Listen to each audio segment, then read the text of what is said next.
Assalamualaikum warahmatullahi wabarakatuh. Hari ini kita akan belajar tentang pensiun pegawai ya. Pada bab kemarin kita udah belajar tentang cuti pegawai ya, cuti pegawai. Nah, hari ini kita akan mempelajari tentang pensiun pegawai. Nah, ada apa aja di dalam pensiun pegawai? Kita lihat. Yang pertama itu kita lihat dulu materi atau subtemanya. Yang pertama itu ada pengertian dan tujuan pensiun, kemudian ada dasar hukumnya, ada mekanisme dan prosedur untuk mengajukan pensiun itu seperti apa, kemudian pensiun PNS ya yang diatur itu seperti apa, kemudian ada penerima pensiun dan macam-macamnya. Kemudian di subtema yang keenam itu ada awal pemberian pensiun dan ada akhir pemberian pensiun, sama gimana sih tata cara untuk ngedaftarin anggota keluarga kita kalau nanti one day berpisah kayak gitu ya, entah itu dengan cerai ataupun dengan kematian. Oke, next kita lihat untuk pengertian dan tujuan dari pensiun itu sendiri.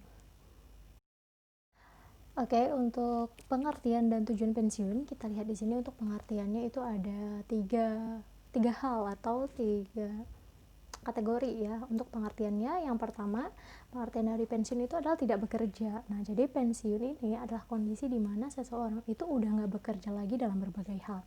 Kemudian yang kedua itu adalah jaminan tua. Nah, pensiun ini itu adalah pensiun ini adalah jaminan di hari tua bagi si pegawai negeri yang udah dia itu mengabdi selama bertahun-tahun di instansi tersebut. Kemudian pengertian yang ketiga, pensiun itu adalah kewajiban. Nah, jadi kewajiban tiap anggotanya nih untuk menjamin hari tuanya dia. Jadi ini bukan kewajiban pemerintah, tapi kewajiban dari si pegawainya untuk mensejahterakan dirinya di hari tua. Tapi ini merupakan program dari si pemerintah. Seperti itu ya. Jadi ada tiga pengertian. Yang pertama itu tidak bekerja, kemudian yang kedua itu adalah jaminan tuanya, dan yang ketiga adalah kewajiban. Ya, kemudian kita lihat untuk tujuan dari pensiun itu apa sih kayak gitu ya. Jadi tujuan dari pensiun ini ada dua. Yang pertama itu sebagai balas jasa dan yang kedua itu sebagai jaminan hari tua. Nah, jadi balas jasa di sini maksudnya itu adalah balas jasanya si pemerintah karena pengabdiannya si pegawai tersebut yang sudah mengabdikan dirinya selama bertahun-tahun bekerja di instansi pemerintah. Sedangkan untuk pengertian yang kedua yaitu jaminan hari tua, itu maksudnya adalah supaya si pegawai ini di masa tuanya itu terjamin. Jadi tujuannya itu ada dua, balas jasa si pemerintah sama jaminan hari tua untuk si pegawai tersebut ya. Itu dia untuk tujuannya. Kemudian kita lihat tujuan pemberian dana pensiun itu sendiri seperti apa ya. Kalau yang tadi tujuan dari program pensiun itu sendiri, yang kedua kita lihat di sini itu adalah tujuan pemberian dana pensiunnya. Nah, yang pertama tujuannya itu adalah untuk mengelola dana pensiun untuk memperoleh keuntungan dengan melakukan berbagai kegiatan investasi. Nah, jadi di sini kalian bisa tahu kalau misalnya pensiun itu adalah iuran kita ya, iuran kita per bulan yang nanti dikelola oleh pemerintah. Nah, uang dari beribu-ribu pegawai itu kan dijadikan satu. Kemudian daripada uang itu nganggur, nah uang itu dijadikan investasi. Ini sama kayak kinerjanya nasabah bank ketika mereka nabung di bank ya. Jadi uang-uang yang kalian simpen itu uangnya tuh nggak ada karena dipakai buat investasi, entah itu danain orang, entah itu nanti ngasih bantuan untuk para pengusaha atau UMKM kayak gitu ya. Jadi investasi nanti ada bunganya, nah itu nanti akan dibagi hasil kayak gitu. Nah, kemudian tujuan yang kedua itu adalah turut membantu dan mendukung program pemerintah. Nah, jadi program pensiun ini adalah program pemerintah ya. Jadi dengan adanya pemberian dana pensiun itu kita ikut menyukseskan program dari si pemerintah. Kemudian yang ketiga itu adalah sebagai bakti sosial terhadap para peserta. Nah, jadi si pemerintah ini mengadakan program ini supaya para pesertanya itu atau para karyawan atau para PNS itu bekerja sama nih bakti sosial untuk sama-sama mensejahterakan diri. Karena kan kalau misalnya kerja sendiri-sendiri itu nggak bisa menghasilkan hasil yang fantastis kayak gitu ya. Jadi ketika ribuan orang dikumpulin yang uangnya per bulan cuman berapa iurannya ya kan, ketika digabungkan jadi banyak bisa dijadikan investasi, hasilnya bisa berkali lipat kayak gitu. Nah, itu dia tujuan dari pemberian dana pensiun. Nah, next kita lihat untuk fungsi dari program dana pensiun itu sendiri. Nah, kalau yang tadi tujuannya, sekarang kita lihat untuk fungsi dari programnya.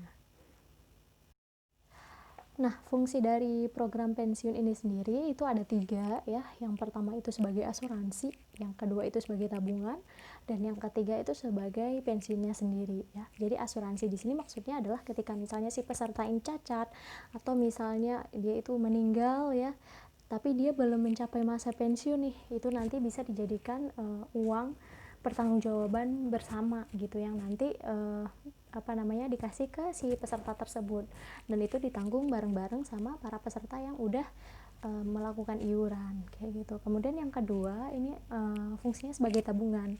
Jadi uang pensiun kita yang kita bayarkan iuran per bulan itu masuk ke dalam rekening atas nama pesertanya. Jadi kalau kita jadi PNS kita ngasih iuran tiap bulan itu udah otomatis kepotong ya. Nah, kalian bisa ngecek udah berapa nih tabungannya. Jadi kayak sebenarnya kalian tuh nabung kayak gitu. Orang-orang berlomba-lomba jadi PNS supaya ada jaminan hari tua yang sebenarnya itu uang kita gitu disimpan kayak gitu ya. Nah, kemudian yang ketiga itu adalah sebagai pensiunnya. Jadi fungsi program dana pensiun ini adalah himpunan iuran dan hasil dari pengelolaannya itu nanti bentuknya sebagai manfaat pensiun di ketika kita udah masuk pensiun ya. Jadi bisa berbentuk manfaat di saat kita udah nggak bekerja lagi. Jadi ada 3 fungsinya itu ya. Sebagai asuransi kalau misalnya kita kecelakaan atau mengalami cacat saat kita kerja, kemudian yang kedua sebagai tabungan, dan yang ketiga itu fungsinya sebagai uh, dana pensiun kita di saat kita tua nanti kayak gitu. Kemudian next kita lihat untuk dasar hukum dari pensiun. Nah, jadi dasar hukum di sini kita akan ngelihat peraturan apa aja sih yang ngatur tentang dana pensiun ini ya. Jadi kita lihat di sini ada 9 ya, ada 9 dasar hukumnya. Itu ada undang-undang dan peraturan pemerintah sama keputusan kepala BKN ya. Jadi ada Undang-Undang Nomor 5 Tahun 2014 itu yang tentang ASN ya, aparatur sipil negara. Kemudian untuk yang Undang-Undang Nomor 9 Tahun 2003 itu tentang wewenang pengangkatan, pemindahan dan pemberhentian pegawai negeri sipil. Kemudian Undang-Undang Nomor Peraturan Pemerintah Nomor 11 Tahun 2002 itu tentang pengadaan PNS. Kemudian yang keempat itu ada Peraturan Pemerintah Nomor 21 Tahun 2014 itu tentang pemberhentian pegawai yang mencapai batas usia pensiun ya. Kemudian yang kelima itu ada Peraturan Pemerintah Nomor 32 Tahun 1979 itu tentang pemberhentian pegawai negeri sipil. Dan selanjutnya ada Keputusan Kepala BKN Nomor 59 KEP 2001 itu tentang organisasi dan tata kerja kantor regional Badan Kepegawaian Negara. Dan ketujuh itu ada Keputusan Kepala BKN Nomor 14 Tahun 2003 itu tentang petunjuk teknis pemberhentiannya dan pemberian pensiun PNS serta pensiun janda dudanya ya. Nah, kemudian yang ke-8 itu Peraturan Kepala BKN ya, itu bukan KKBKN tapi PKBKN Nomor 36 Tahun 2014 tentang organisasi dan tata kerja kantor regional Badan Kepegawaian Negara.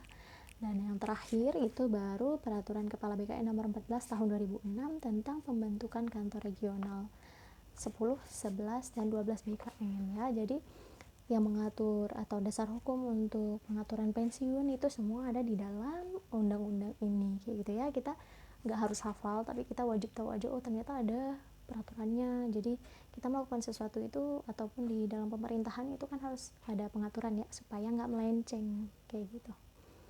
Nah, kemudian selanjutnya kita lihat untuk mekanisme prosedur dari pensiun itu sendiri kayak gimana ya. Nah, sistemnya itu kayak gimana, mekanisme itu sistemnya. Jadi ya sistem mekanisme. Nah, jadi yang pertama untuk sistem mekanisme dan prosedurnya gimana sih untuk urutan si pegawai itu bisa terjadi pensiun atau dia mengajukan pensiun itu kayak gimana. Jadi yang pertama itu ada usulan masuk ya, usulan masuk kemudian diterima dan diagendakan sama si seksi VP3 ya. VP3 ini adalah seksi verifikasi ya. Jadi VP3 ini adalah seksi verifikasi dan pelaporan pengangkatan dan pensiun ya. Kemudian setelah usulkan ya, ada usulan masuk, kemudian diagendakan sama mereka, kemudian baru didistribusikan. Nah, si seksi VP3 ini dia mendistribusikan ke seksi pensiun kabupaten dan provinsi. Nah, baru kemudian AKP dan PMK itu memeriksa berkas usulnya, kemudian mereka membuat konsep SK serta melakukan penomoran ya. Nah, jadi setelah usulnya itu diperiksa ya berkasnya, kemudian baru diproses data entry-nya, kemudian di entry datanya, baru dicetak SK-nya dan ditempel foto ya, baru kemudian ditandatangani nih sama si kepala seksi atau KBPP-nya. Setelah ditandatanganin, baru dibuat surat pengantar keluar sama si seksi VPP. Nah, jadi udah ditandatangani nih SK pensiunnya sama si kepala seksi BKPP ya, KBPP maksudnya. Nah, kemudian baru habis itu urutannya yang selanjutnya dibuat surat pengantar sama si seksi VP3 ya. Jadi SK ini diserahin lagi ke si seksi VP3, habis itu baru dibikin surat pengantar keluar, baru diserahkan ke BKD. Nah, kemudian nanti berkas pertinggalnya itu disimpan di tempat itu ya, kan yang diserahkan ke BKD. Nah, ada pertinggalnya juga, itu disimpan di takah pensiun ya. Nah, kemudian baru yang terakhir itu dibuat dan dikirim suratnya ke instansi pengusul ya. Jadi si seksi VP3 ini dia bikin surat ke instansi pengusul untuk melengkapi berkas yang masih belum lengkap ya. Jadi BTL ini berkas tidak lengkap. Seperti itu mekanismenya untuk pengajuan pensiun ya. Nah, next kita lihat untuk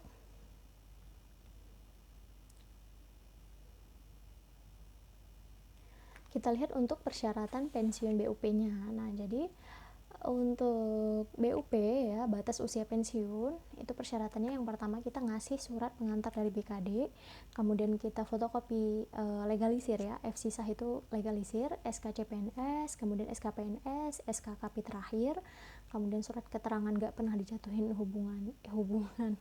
nggak pernah dijatuhi hukuman disiplin ya, baik itu yang berat maupun ringan, kemudian SKP 1 tahun terakhir, kemudian DPCP, daftar penerima calon pensiun, kemudian daftar susunan keluarga, itu biasanya kakak ya, kemudian baru FC legalisir surat nikah, dan ada FC sah karis karsu. Jadi karis itu maksudnya adalah kartu identitas istri atau suami.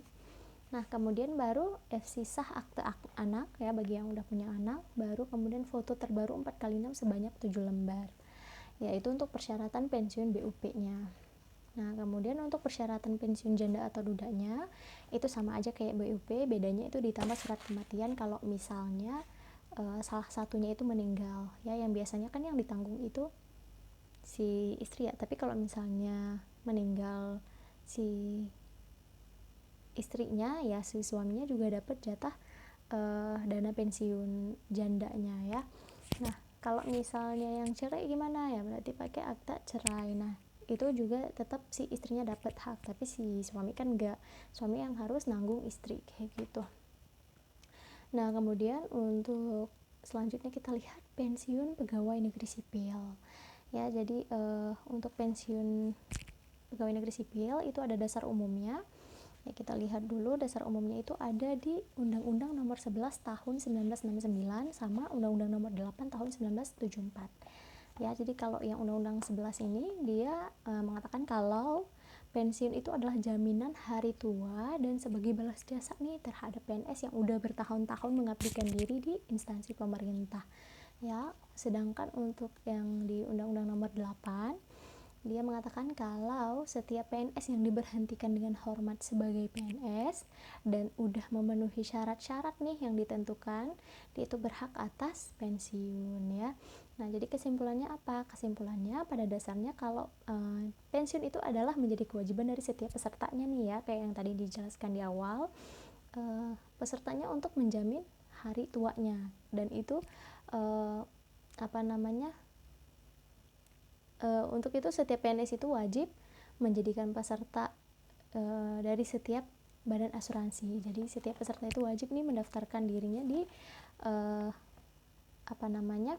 asuransi sosial ya, untuk jaminan hari tuanya atau PNS-nya. Nah, kemudian karena pensiun ini bukan hanya jaminan hari tua, tapi juga balas jasa, makanya pemerintah juga ngasih sumbangannya kepada PNS. Jadi iuran PNS dan sumbangan pemerintah itu nanti dipupuk dan dikelola nih sama si badan asuransi sosial ya. Karena kalau misalnya iuran kita kan gak seberapa ya, yang kita kerja cuman ya taruhlah 20 tahun kan, minimalnya 20 tahun. Itu 20 dikali berapa bulan dikali cuman berapa iurannya, itu nggak sebanding dengan masa tua kita itu ada berapa lama gitu ya. Tapi kita terus dikasih walaupun persenannya itu lebih kecil daripada gaji pokok kita kayak gitu. Tapi of course itu ada pengelolaannya di dalam, ada investasinya, ada pembagian hasilnya kayak gitu ya, dan itu mempengaruhi jumlah juga. Nah, kemudian itu untuk dasar umumnya ya, jadi ada undang-undang yang mengatur. Nah, baru kemudian kita lihat untuk persyaratan pensiun. Jadi untuk menjadi seorang pensiunmen ya, itu ada persyaratannya. Yang pertama, usianya itu minimal 50 tahun dan masa kerjanya itu minimal 20 tahun. Kemudian dinyatakan tidak sehat lagi nih jasmani sama rohaninya, jadi dia berhak untuk pensiun. Tapi nggak sehat di sini dapat surat keputusan atau dinyatakan langsung nih sama si tim penguji kesehatan yang bahwasanya si pegawai ini itu udah nggak bisa kerja lagi nih karena kondisi jasmani rohaninya udah nggak memungkinkan dia buat kerja kayak gitu. Nah, kemudian yang ketiga itu adalah kondisi dan tugas dinas. Jadi kalau seorang pegawai itu dia lagi kerja, lagi dinas lah ya, lagi menjalankan kewajibannya, terus dia tiba-tiba dinyatakan udah nggak sehat nih sama si tim penguji kesehatan, tapi dengan masa minimal dia udah kerja selama 4 tahun ya minimalnya, itu dia juga berhak untuk mendapatkan dana pensiun. Nah, kemudian yang keempat itu dia diberhentikan dengan hormat. Nah, kalau diberhentikan dengan hormat ini BUP ya, batas usia pensiun, dia udah ya kalian kerja kayak sebagaimana mestinya, terus udah mencapai waktunya untuk pensiun kayak gitu. Nah, untuk yang poin keempat ini itu kalau misalnya ada kelebihan tenaga ya, jadi untuk formasi pekerjaan itu udah banyak orang jadi dikeluarin. Nah, itu namanya diberhentikan dengan hormat karena kelebihan tenaga. Kemudian minimal usia juga harus minimal 50, tapi masa kerjanya itu minimalnya 10 tahun. Kalau yang pertama tadi kan 20, nah kalau ini 10 tahun. Nah, oke, yang terakhir mencapai BUP ya. Kalau mencapai BUP itu sesuai dengan peraturan pemerintah nomor 32 tahun 1979. Nah, batasan usia BUP nanti kita jelasin, tapi pada intinya persyaratan untuk menjadi PNS itu adalah ketika kita sudah dinyatakan gak bisa bekerja sama usia minimal kita itu adalah 50. Jadi di PNS rata-rata itu 50 tahun udah pensiun. Ada yang 45, ada kayak di mana ya? BUMN PNS nggak ya? BUMN negeri ya. Nah, jadi kalau di BUMN kebanyakan 65 apa 45 ya, ibu lupa, 45 kalau nggak salah. Nah, jadi 45 tapi kan minimal 50 ya. Nah, jadi batas usia untuk menjadi seorang PNS itu adalah 50 minimal dan masa kerjanya itu 20 tahun. Tapi kalau misalnya kelebihan tenaga tapi dia udah 10 tahun kerja ya dia bisa dapat pensiun gitu. Tapi kalau gimana kalau misalnya masa kerjanya masih di bawah 10 tahun ya dia belum berhak untuk pensiun dan biasanya itu bakal dipindahin instansi kayak gitu ya. Kemudian kalau misalnya lagi dinas terus dia mengalami kecelakaan maybe yang dia itu nggak bisa melanjutkan pekerjaan karena kekurangan fisik dan cacat gitu ya, nah itu dia juga dijadikan pensiunmen kayak gitu. Nah, kemudian kita lihat di sini untuk dasar pensiun. Kalau tadi dasar hukumnya ya atau dasar umumnya, dasar umum itu maksudnya landasan dari pensiun. Nah, kalau ini dasar pensiun ini maksudnya besarannya. Jadi kalian dapat gaji pensiun itu berapa? Nah, ini namanya dasar pensiun ya. Jadi dasar pensiun untuk PNS ya itu ditentukan dengan gaji pokok terakhir di bulan terakhir yang diterima sama si pegawai ini. Misalnya di 2 bulan terakhir dia dapat 2,5 juta, tapi di 2,5 juta dikit banget ya, 4,5 misalnya, 4,5 juta, tapi di bulan terakhir dia sebelum pensiun itu dia dapat 5 juta. Nah berarti dasar pensiunnya itu adalah 5 juta ya. Jadi 1 bulan terakhir sebelum dia pensiun itu jadi dasar pensiunnya dia. Nah jadi besarnya pensiun PNS dalam sebulan itu 2,5% dari dasar pensiun ini untuk setiap tahun masa kerja, dengan ketentuannya yang pertama itu dasar pensiunnya itu maksimal 75% dari gaji ya, dari dasar pensiun. Dasar pensiun ini kan gaji terakhir. Nah, jadi maksimal itu 75% dan minimal 40%. Jadi beda-beda jabatan, beda ketentuan kayak gitu ya. Nah, jadi ketentuannya itu, kemudian yang kedua ketentuannya uzur karena dinas, itu dia terima pensiun 5% dari dasar pensiunnya. Kalau dasar pensiunnya dia misalnya 5 juta, terus dia uzur nih pas ngejalanin tugas, kemudian dia mengalami uzur jasmani rohani, nah itu dasar pensiunnya 5%. Pensiunnya itu 5% dari dasar pensiun ya. 5% dari 5 juta biasanya berapa tuh? 5.500.000 ya 5%-nya. Kayaknya apa itu 10%? Gitulah ya.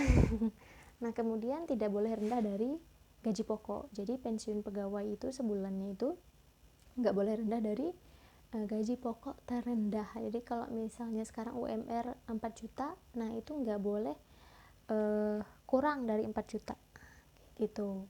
Ini misalnya ya. Tapi kalau misalnya gaji pokok terendah sekarang itu 2 juta ya kan, ya berarti nggak boleh kurang dari 2 juta itu kayak gitu. Nah kemudian kita lihat penerima dan macam-macam pensiun. Nah penerimanya siapa aja nih ya, jadi ada 4. Yang pertama itu pensiun pegawai, kemudian ada pensiun janda duda, yang ketiga itu ada pensiun anak, yang keempat ada pensiun orang tua. Jadi ada pensiun untuk pribadinya si orang ini kalau misalnya dia nggak kenapa-napa, tapi kalau misalnya dia kenapa-napa, dia meninggal, itu jadi pensiun janda duda. Nah kalau janda duda itu 2 pasangan berpisah ya, itu dapat. Tapi kalau misalnya ada anak ya, itu jadi pensiun anak. Nah kemudian kalau misalnya nggak punya anak sama istri, jadi pensiunnya orang tua kayak gitu ya. Jadi orang tua berhak atas pensiun kita kalau kita nggak punya anak atau istri. Nah kemudian kita lihat untuk pensiun pegawai ya. Pensiun pegawai di sini ketentuannya itu adalah ada 2 nih ya. Jadi ada 2 macam untuk pensiun pegawai. Itu yang pertama yang normal, yang kedua itu yang cacat jasmani. Nah kalau yang normal itu maksudnya ya dia dapat pensiun setelah dia bekerja minimal masa kerjanya 20 tahun, terus usianya itu 50 tahun ya. Nah itu normal. Tapi kalau misalnya cacat, dia belum nyampe usia 50 dan belum kerja selama 20 tahun, tapi dia udah nggak bisa bekerja, nah itu dia juga dapat pensiun pegawai. Jadi ada 2 macam ya, yang normal sama yang cacat. Nah besarnya itu gimana cara ngitungnya? Jadi besarnya pensiun untuk yang pensiun pegawai itu rumusnya adalah PP. PP ini adalah pensiun pokok ya. Pensiun pokoknya sama dengan 2,5% dikali masa kerja dikali dasar pensiun. Nah jadi kalau misalnya dasar pensiunnya dia itu 4 juta, terus masa kerjanya misalnya udah 28 tahun ya, berarti 2,5% dikali 28 dikali 4 juta ya, jadi hasilnya itu 2.800.000. Nah jadi dalam sebulan dia bakal menerima pensiun 2.800.000 kayak gitu ya. Jadi kalau kita pensiun itu nggak kayak kita digaji beneran pas kerja ya. Jadi ada persenannya, karena kita nggak kerja tapi kita cuma dikasih pensiun, otomatis persenannya akan berbeda. Nah ketentuannya itu pensiun sebulan itu maksimal 75% dan minimal 40% dari dasar pensiun kayak gitu ya. Jadi kalau yang tadi kita lihat 2.800.000, 2.800.000 dari 4 juta hanya kurang 1.200.000 kan. Nah berarti itu sekitar 75%-nya ya, 75% dari dasar pensiunnya dia kayak gitu ya. Jadi itu dia ketentuannya. Kemudian kita lihat untuk yang pensiun janda duda. Nah Jadi untuk pensiun janda duda ini diberikan kalau salah satunya itu meninggal atau bercerai ya. Jadi kalau misalnya mereka pisah, entah pisah mati pisah hidup, itu salah satunya diberikan pensiun janda. Jadi kalau yang cerai hidup itu si istrinya yang berhak ya. Jadi kalau misalnya suaminya ini adalah seorang PNS, kemudian dia cerai, ya dia itu wajib ngasih pensiun jandanya ke mantan istrinya kayak gitu. Kalau dia punya anak berarti ada hak untuk anaknya juga. Nah kemudian kalau misalnya yang meninggal, nah itu si janda duda ini bisa ngasih ke pihak lain. Jadi kalau misalnya yang meninggal istrinya ya, nanti kan pasti dia punya anak ya. Kalau misalnya nggak ada berarti kasih ke suaminya kayak gitu ya, yang terdaftar. Nah kemudian kalau misalnya suami yang meninggal, kemudian dia PNS nih, ya dia ngasih pensiunannya ini ke istrinya atau anaknya kayak gitu ya. Kalau misalnya nggak punya suami atau istri berarti ke orang tuanya. Jadi siapa yang terdaftar. Nah kemudian untuk yang pasangan bercerai itu diatur di dalam pasal 17 ayat 1, besar pensiunnya itu yang bakal diterima adalah 36% dari dasar pensiun ya. Jadi kalian kaliin aja 36% dikali 4 juta kayak tadi ya, dikali 4 juta berarti hasilnya adalah 1.440.000. Nah itu adalah besaran gaji pensiunnya, pensiun untuk si jandanya. Nah jadi si istri ini ketika bercerai dari si suami ini bakal ngasih 1.400.000 ke istrinya. Kalau misalnya istrinya ada 2 ya berarti 1.400.000 dibagi 2 kayak gitu ya. Nah kemudian kalau misalnya yang meninggal ya, pasangannya mati, itu besar pensiunnya adalah 72% ya, dikali sama dasar pensiun. Nah jadi lebih besar kalau misalnya yang meninggal ya ketimbang yang cerai. Habis ini kalian jangan bunuh suami kalian yang PNS ya. Ya astagfirullah, nggak, maksudnya kalau misalnya yang meninggal kan dia nggak bisa bekerja lagi ya, tanggung jawab keluarganya jadi hilang kayak gitu, makanya besarannya lebih besar ketimbang yang bercerai. Nah kemudian next kita lihat untuk apa sih ketentuan untuk pengajuan pensiun janda dan duda. Nah jadi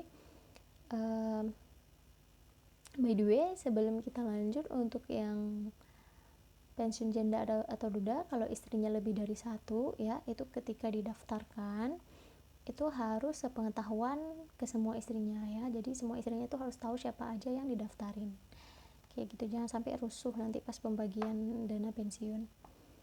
Nah kemudian untuk memperoleh pensiun janda atau duda itu yang bersangkutan ya, si pegawai ini harus mengajukan surat permohonan ke kantor urusan pegawai dengan melampirkan surat kematian ya. Ini yang pertama ada surat kematian atau salinannya yang udah disahkan pihak yang berwajib, jadi udah dilegalisir. Kemudian salinan surat nikah yang udah disahkan, yang udah dilegalisir juga. Kemudian daftar susunan keluarga yang disahkan juga udah dilegalisir. Kemudian ada tanggalnya ya, ada tanggal kelahiran dan alamat yang berkepentingan kayak gitu. Nah kemudian baru yang terakhir surat keputusan yang menetapkan pangkat dan gaji terakhir orang yang meninggal dunia, karena itu nanti ngaruh ke besaran dana pensiun, karena dana pensiun itu kan penetapannya dari keseluruhan gaji, jadi nggak hanya gaji pokoknya aja kayak gitu ya. Nah kemudian yang selanjutnya kita lihat untuk pensiun anak ya. Oke, untuk pensiun anak itu adalah pensiun janda duda yang diturunkan kepada anak-anaknya. Jadi kalau misalnya pasangan suami istri udah punya anak, berarti diturunkan ke anaknya ya. Nah, untuk syarat-syarat untuk mendapatkan pensiun anak, yang pertama, usia si anak ini belum 25 tahun, kemudian dia belum punya penghasilan sendiri, kemudian dia juga belum menikah, dan juga dia itu benar-benar tanggungan si orang tua ini. Jadi kalau misalnya dia ditanggung sama neneknya, kakeknya, atau pamannya, berarti si anak ini nggak berhak untuk pensiun anak.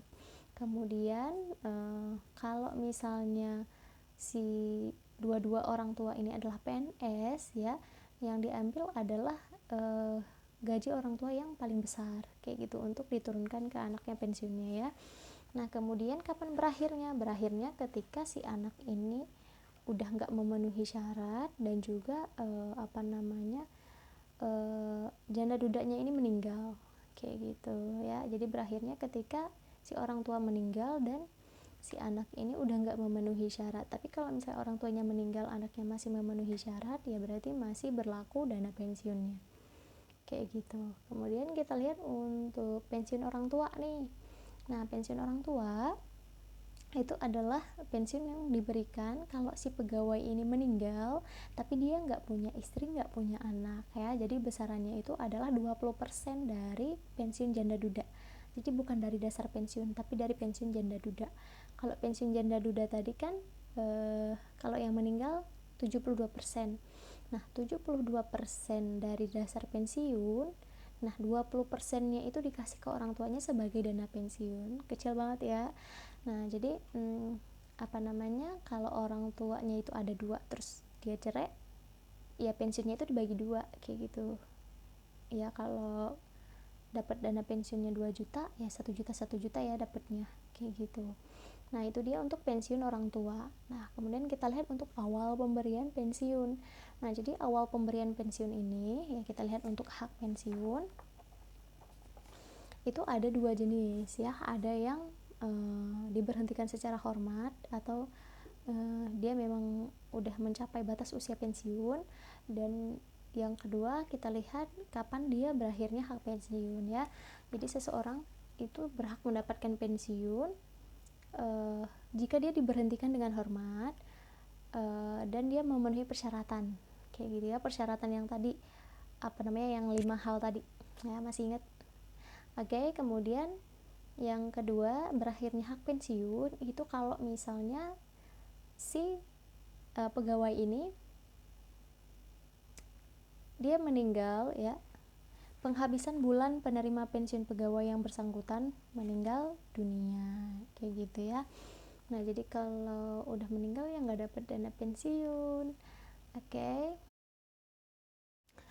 Nah jadi untuk seorang penerima pensiun kalau misalnya dia udah meninggal nih, kalau misalnya penerima pensiunnya orang tuanya meninggal ya berarti hak pensiunnya berakhir, jadi nggak bisa diwariskan. Terus kalau misalnya yang nerima anak ya, begitu si anaknya udah mencapai usia 25 terus dia udah berpendapatan, nah itu hak pensiunnya juga udah berakhir. Nah kalau misalnya si janda dudanya ini udah meninggal, nah itu hak pensiunnya juga udah berakhir kayak gitu ya. Jadi si penerimanya ini ya, bukan si pegawainya. Oke, kemudian kita lihat untuk ketentuan menerima pensiun. Jadi ketentuannya ini mirip sama yang tadi ya, beda-beda tipis. Jadi ketentuannya itu yang pertama usia minimal itu 50 tahun, kemudian masa kerjanya 20 tahun. Terus kalau dia punya masa kerja minimal 4 tahun dan dinyatakan udah nggak bisa bekerja nih sama Departemen Kesehatan karena menjalankan kewajiban dinasnya ya, jadi itu dia berhak untuk menerima pensiun. Nah kemudian pegawai negeri yang telah menjalankan suatu tugas negara kemudian dia itu udah nggak dipekerjakan lagi, dia itu juga berhak menerima pensiun. Nah kemudian apabila diberhentikan dengan hormat dan juga pada saat pemberhentian itu dia mencapai usia 50 tahun dan punya masa kerja 10 tahun. Ini sama yang kayak tadi ya, persyaratan, tapi ini ketentuan menerima pensiunnya. Nah kemudian untuk pembatalannya, nah jadi ketika seorang pegawai nih dia mau dapat dana pensiun tapi bisa dicabut lagi. Nah gimana ceritanya? Ceritanya kalau misalnya dia kembali diangkat jadi PNS ya, untuk bekerja lagi, nah itu dia dibatalkan dijadikan penerima pensiun, tapi nanti pas setelah dia selesai bertugas terus udah mencapai batas untuk pensiun ya, dia bakal dikasih lagi dana pensiunnya kayak gitu ya. Oke, kemudian kita lihat untuk pendaftaran istri, suami, anak sebagai penerima pensiun. Jadi pendaftaran anggota keluarga ya, siapa yang bakal didaftarkan kayak gitu. Nah, jadi untuk pendaftaran untuk pendaftaran istri, suami, atau anak sebagai penerima pensiun ini itu ada 3 hal, ada 3 ketentuan ya. Jadi yang pertama itu didaftarkan sama si pegawai yang bersangkutan. Nah, jadi kalau misalnya yang mau didaftarkan ini kalau misalnya yang mau didaftarkan ini adalah anaknya atau mungkin istrinya atau mungkin suaminya, nah itu yang mendaftarin harus si pegawai itu sendiri kayak gitu ya. Nah, kemudian kalau misalnya dia punya istri lebih dari 1 nih, si PNS yang cowok, nah itu dia wajib ngasih tahu ke semua istrinya kalau semua istrinya itu didaftarin. Jadi kalau misalnya istrinya itu nggak nyetujuin ya nggak bisa maybe ya, tapi yang penting istrinya itu dikasih tahu. Kemudian untuk pendaftarannya itu dilakukan setelah 1 tahun. Jadi kalau misalnya kita udah nikah 1 tahun setelah itu ya minimal itu udah kita daftarin pasangan kita, atau 1 tahun setelah melahirkan kalau kita punya anak itu wajib kita daftarin. Kemudian kalau misalnya ada kejadian lain-lain, misalnya meninggal nih dan pasangan kita meninggal, nah itu 1 tahun minimal setelah kejadian itu kita harus ngedaftarin mereka kayak gitu ya. Nah, oke, by the way tentang kematian ini kan makanya si pegawai juga dikasih hak cuti kan untuk mengurus dokumen-dokumen itu ya. Jadi masuk ke dalam materi cuti kita kemarin. Nah, kemudian untuk persyaratan pengurusan pensiun, itu dokumen yang harus diserahkan itu ada 9 ya. Ada DPCP, daftar penerima calon pensiun, kemudian ada FCSK pertama ya, SK pertama pas diangkat itu dilegalisir, kemudian ada FCSK terakhir, kemudian dilegalisir juga pas foto, fotokopi surat nikah, kemudian akta anak ya, fotokopi legalisir, kemudian karpetnya, kartu pegawai ya, itu juga di FC fotokopi ya, kemudian DP3 tahun terakhir rata-rata bernilai baik, daftar penilaian ya, kemudian surat pernyataan tidak pernah dijatuhin hukuman disiplin ya, kayak gitu. Kemudian untuk syarat pengurusan pensiun janda duda itu sama ya, yang beda adalah di surat pengantarnya. Jadi ada surat pengantar dari instansi bagi yang meninggal dunia, tewas atau cacat karena dinas. Kemudian perbedaan yang kedua ada di surat keterangan kejandaan ya, yang lainnya sama. Untuk persyaratannya sama, ada FCSK pensiun ya di sini. Kalau yang tadi kan ada SK pertama legalisir, kemudian ada SK terakhir legalisir ya kan. Nah, ini karena pengurusan pensiun biasa yang dia udah mencapai batas usia pensiun. Tapi kalau untuk yang janda duda kan untuk pasangannya yang ditinggal. Nah, makanya SK-SK-nya nggak perlu kayak gitu kecuali SK pensiun. Ya, kemudian nah kalau misalnya di pengurusan pensiun janda dan duda itu ada daftar susunan keluarga ya. Jadi kalau untuk persyaratan pengurusan pensiun janda dan duda itu dokumennya adalah dokumen bersama ya, dokumen si pasangan, dokumen yang terkait dengan si pasangan tersebut kayak gitu. Kemudian untuk akhir pemberian pensiun nih ya, jadi akhir pemberian pensiun itu ada diatur di pasal 14 sama pasal 15 Undang-Undang Nomor 11 tahun 1969. Jadi berakhirnya hak pensiun pegawai itu pada penghabisan bulan penerima pensiun pegawai yang bersangkutan itu meninggal dunia ya. Kemudian pembatalan pemberian pensiun pegawai itu apabila si penerima pensiun pegawai itu diangkat kembali menjadi pegawai negeri ya, atau diangkat kembali nih dalam suatu jabatan.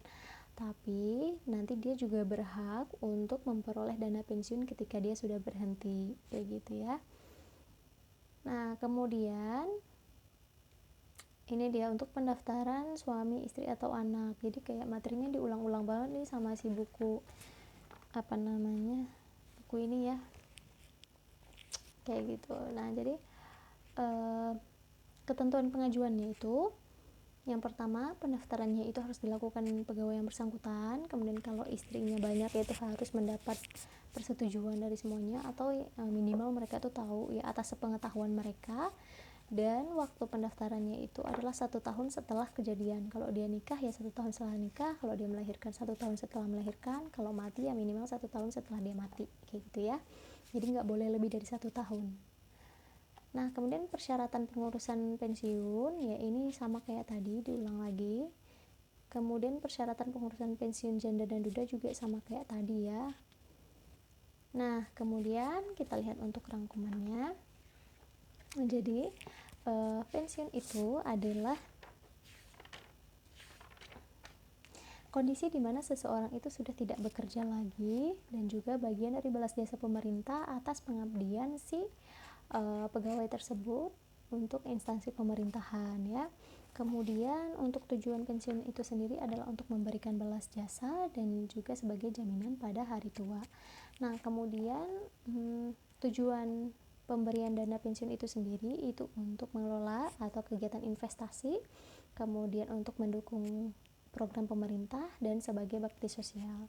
Nah, sedangkan fungsinya itu ada berupa fungsinya itu sebagai asuransi, sebagai tabungan dan juga sebagai pensiun ya, manfaat pensiun di hari tua. Kemudian dasar hukumnya itu ada 9 ya, ada banyak sekali.